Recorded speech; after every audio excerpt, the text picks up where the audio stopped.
Seja muito bem-vindo a bordo. Estamos prestes a aterrissar em História de Imigrante.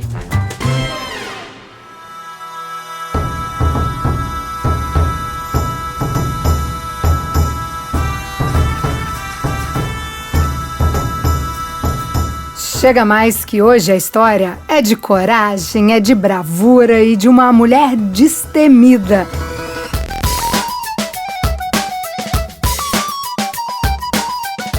Mas se a gente olhar por outro lado, a gente pode chamar essa mesma mulher de maluca, inconsequente, irresponsável e até sortuda. Não importa qual adjetivo a gente dê para ela, o fato é que ela saiu do Brasil para arrumar um emprego no Oriente Médio, mas como ela chegou lá? Só escutando a história mesmo. Então segura que lá vem história. Hoje vamos contar a história da Paola.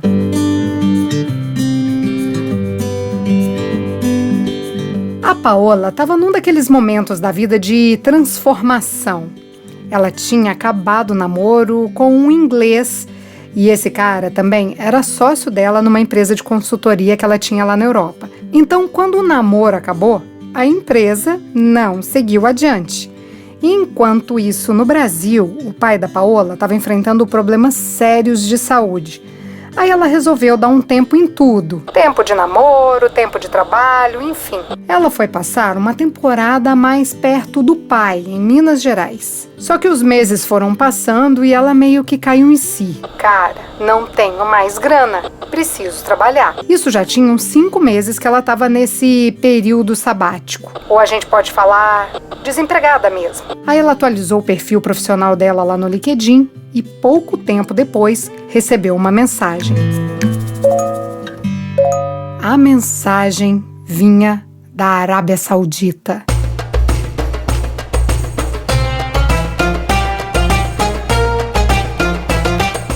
Era uma proposta de trabalho. Eles estavam chamando a Paola para dar um treinamento lá. E a grana era alta. A Paola logo pensou em tudo que você está pensando aí agora. Emprego com um salário desses na Arábia Saudita? Tem coisa errada nessa história. Mas resolveu pagar para ver. Aí eles marcaram lá uma entrevista online com ela. Antes de fazer a entrevista, ela ligou lá aquele botãozinho do FBI que a gente conhece bem aqui no podcast. E foi investigar essa empresa que estava fazendo a proposta de emprego para ela. E vocês não vão acreditar o que ela descobriu. Nada. Absolutamente nada.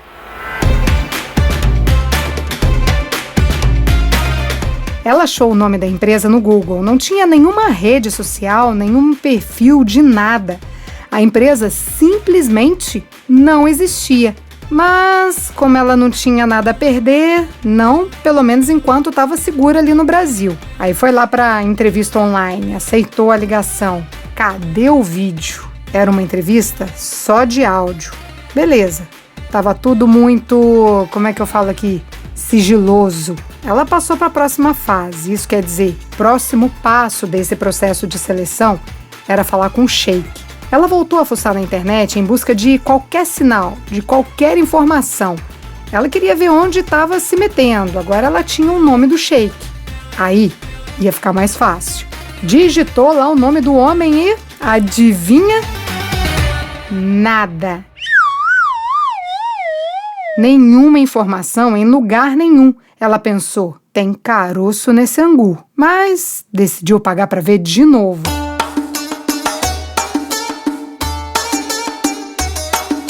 A próxima entrevista era com um cara que dizia ser do Ministério dos Transportes da Arábia Saudita.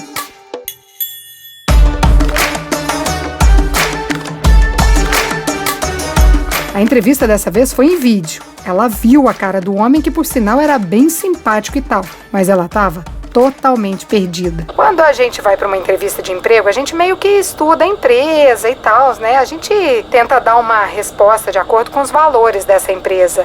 Mas nesse caso, ela ia estudar o quê? Ela nem sabia quem eles eram, o que dirá o que eles esperavam dela. Toda vez que procurava uma informação desse povo na internet e não achava nada, a Paola pensava: esses homens estão atrás de mulher pro Sheik, me acharam bem aqui. Essas entrevistas devem ser só pra casar com o Sheik, só pode.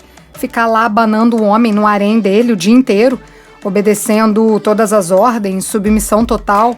Mas essa imaginação era só na cabeça dela, porque de prático mesmo, ela só sabia que tinha conversado com um homem do Ministério do Transporte.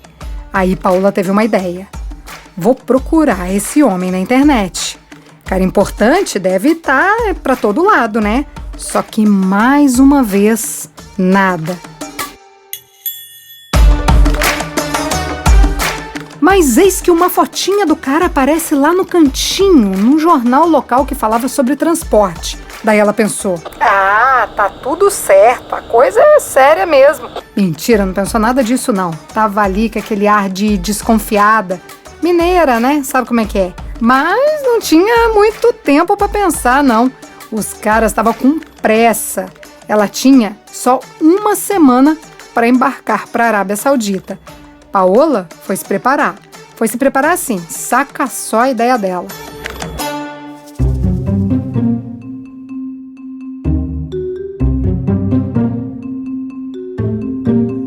Ela foi naquelas lojas, como é que eu explico aqui, de mulheres mais discretas. Acho que discreta é uma palavra que não ofende ninguém. Então, ela foi lá comprar aqueles vestidos que cobrem do pescoço aos pés e são bem largos, que não mostram nenhuma curva. Acreditem, ela achou roupa assim no Brasil. E ainda no verão brasileiro. Aí comprou também um lenço para cobrir o cabelo e, por último, uma aliança. Aliança? Isso mesmo. Ela comprou uma aliança para, se caso alguém raptá-la na Arábia Saudita, a pessoa vai saber que ela é casada e, portanto, tem um marido nessa história. Gente, não era mais fácil desistir desse emprego? Quando ela me contou isso, eu, claro, perguntei o signo dela. Ela me disse que era de Libra, mas coladinha em Virgem. Por tudo aí que a gente viu, não tem outro jeito. Paola é virginiana pura, organizada, perfeccionista e detalhista. Só não é calculista. Não calcula muita confusão que essa coisa toda pode dar.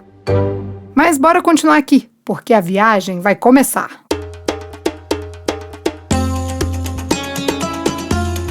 O povo lá da Arábia mandou as orientações de como ela ia fazer. Ela ia primeiro pegar um voo até Bahrein. Bahrein é um país que fica no Golfo Pérsico, bem perto da Arábia Saudita. Ela não estava entendendo nada, mas estava curiosa com aquilo tudo. Eu acho legal eu abrir um parênteses aqui para falar que muitas dessas experiências de mulheres que saem do Brasil em busca de um trabalho fora, principalmente um trabalho que não dá muita garantia, pode dar numa confusão de verdade. Felizmente não é o caso da Paola e vocês vão ver aqui. Mas enfim, continuando aqui na história. No caminho para o aeroporto, a Paola recebeu a reserva do hotel. Gente, pensa naquelas coisas chiques, 5 estrelas. Era aqueles prédios cheios de colunas. Era isso, desse jeito mesmo. Mas tinha uma coisa que estava atormentando a Paola: o contrato de trabalho. Ela não tinha nenhum contrato de trabalho. A mulher estava na estrada, indo para o aeroporto de São Paulo, com passagem comprada por Oriente Médio, com reserva de hotel, para ir trabalhar no país com uma cultura bem diferente da nossa, que tem fama de sequestrar as mulheres para tráfico humano e mais. Ela ia trabalhar para uma empresa que ela não sabia o nome, para as pessoas que ela não fazia a menor ideia de quem era, e ainda por cima, sem um contrato de trabalho. Isso quer dizer, sem nada oficial que explicasse exatamente o que ela ia fazer lá. Como ela estava? Calma. Calma assim.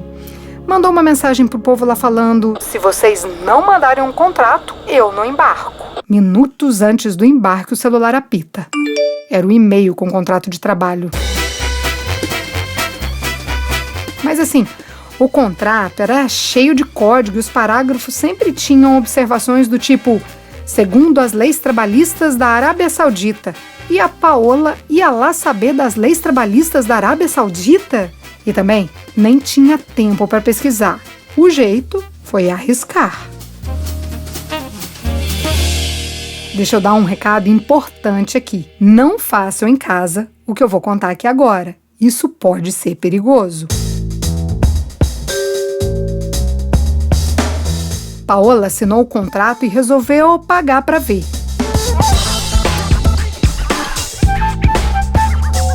Mas antes, bolou mais um plano. Gente, não dava tempo de bolar um plano ali na correria. Ela deve ter tirado esse plano prontinho de dentro da cartola. O telefone da Paola ainda era da empresa que ela tinha com o ex, aquele lá da Inglaterra. Então ela ligou para ele e contou a situação. Ela disse que estava em São Paulo, embarcando para a Arábia Saudita para trabalhar no lugar que ela não fazia a menor ideia de onde era e nem trabalhar com o quê. Mas ela disse lá para ele que estava otimista. Mas vamos continuar aqui. A essa altura da história, por que o ex apareceu de novo? Porque ela queria que ele rastreasse o celular dela. Eles tinham colocado um antivírus nos celulares da empresa e assim era possível rastrear o aparelho em qualquer lugar, em qualquer país, mesmo nos lugares onde a internet não é assim liberada para todo mundo. Mas, gente, quem quer o ex no pé desse jeito? Aí é que tá. Esse pedido fazia parte de um plano de fuga. Se ela sumisse, o ex ia saber. Mas não foi isso que aconteceu. O que aconteceu foi que ela desembarcou lá no Bahrein.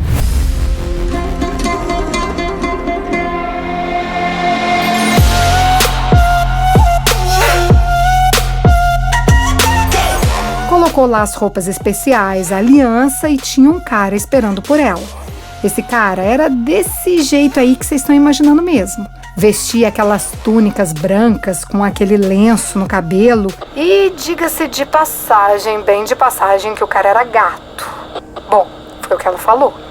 Mas se a história aqui tava pra lá de misteriosa, afinal, que emprego é esse? Não é agora que a gente vai descobrir, porque lá no Bahrein, esse cara arrumou pra Paola um visto para entrar na Arábia Saudita. Mas como tudo nessa história é esquisito demais, o visto não era de trabalho. Se tinha qualquer suspeita que ela estava sendo traficada, agora ferrou. Por que a empresa que estava contratando a Paola iria pedir um visto de não trabalho para ela? Ela também quis saber. Até discutiu com o cara. E pior, como é que ela ia passar na imigração assim? E se perguntassem para ela o que ela estava indo fazer na Arábia Saudita, o que ela ia responder? Nada. Esse cara falou para Paola. Se te perguntarem, você diz simplesmente nada. Aí ela nem estava pensando mais em tráfico, mas sim em pena de morte. O plantão da Globo logo veio na cabeça dela.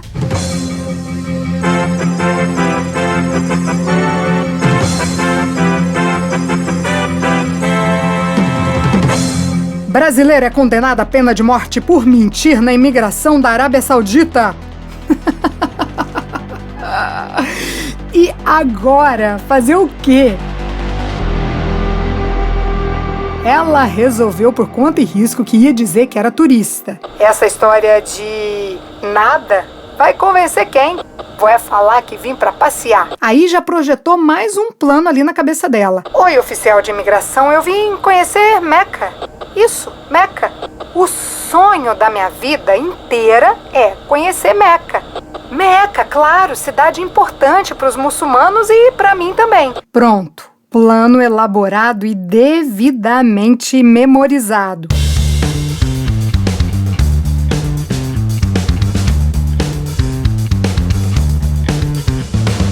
Isso porque ela nem sabia que só muçulmanos podem entrar em Meca. Mas ainda bem que não precisou falar nada disso. Beleza, Paola embarcou e chegou direitinho lá no aeroporto de Riad. Riad é a capital da Arábia Saudita. Tava lá na fila de imigração e aproveitou para fazer ali um self-check-up. Roupas fechadas, ok, lenço na cabeça, ok, aliança na mão esquerda, ok, versão inventada do que ia fazer no país, ok. Chegou no guichê, o oficial olhou para ela, para o passaporte, para ela, para o passaporte e carimbou. E olhou para o próximo da fila. O que aconteceu? Nada. Agora que já estava lá dentro das Arábias, ela estava curiosa. Onde é que ia morar?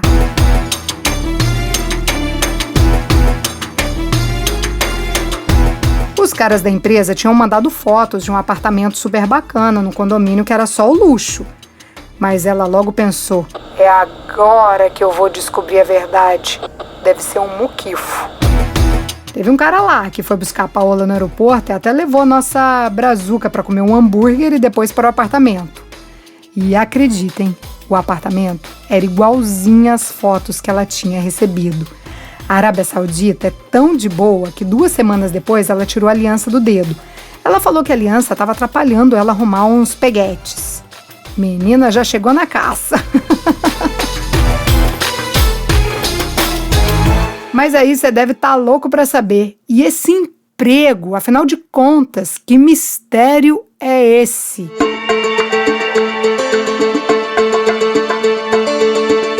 O mistério é: o governo da Arábia Saudita já sacou que essa história de petróleo não é para sempre. Eu não preciso falar aqui que eles vivem disso, né? Do petróleo.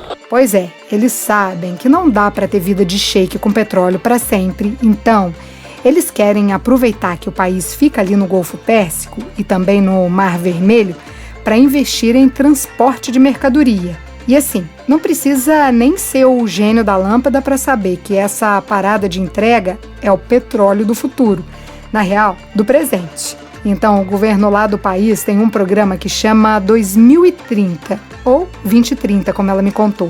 Isso quer dizer que até 2030 eles não querem mais depender do petróleo. Por isso, querem transformar a Arábia Saudita num centro de logística de todo o Oriente Médio. Mas, para isso, eles precisam ter profissionais que saibam trabalhar nessa área. E é aí que entra a Paola. A Paola foi contratada para ensinar os sauditas a trabalharem nessa área de distribuição, importação, exportação, toda essa corrente de transporte de uma mercadoria. Enfim, fazer o produto sair da fábrica até chegar ao consumidor. Galerinha aí que gosta de uma Shein, é bom comprar a parada lá na China e receber em casa, né não? Pois é exatamente isso que a Paola faz. Então a Paola começou a dar aula num programa profissionalizante. Aí você me pergunta, o mistério todo era para isso? Exatamente. Ou, sei lá também. Ah, e olha só uma coisa interessante. A Paola dá aula para homens e mulheres. A gente sabe que muitos países do Oriente Médio não permitem que as mulheres estudem, né? Pois as coisas, pelo menos na Arábia Saudita, estão mudando. A Paola não precisa usar o lenço na cabeça. E nem são todas as mulheres que usam.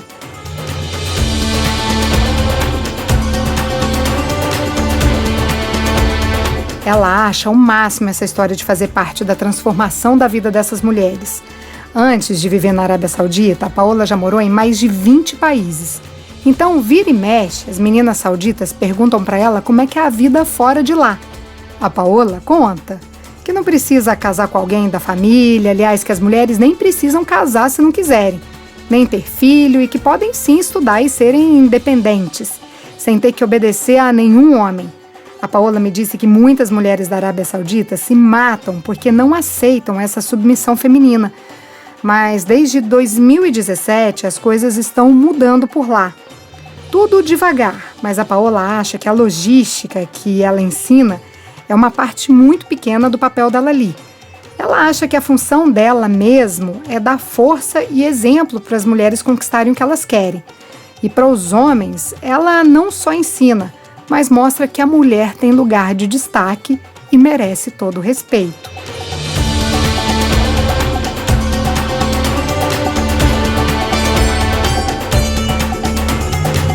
Lá no Instagram do podcast História de Imigrante, eu vou contar outras curiosidades da vida da Paola na Arábia Saudita. Segue a gente lá, @História de Imigrante.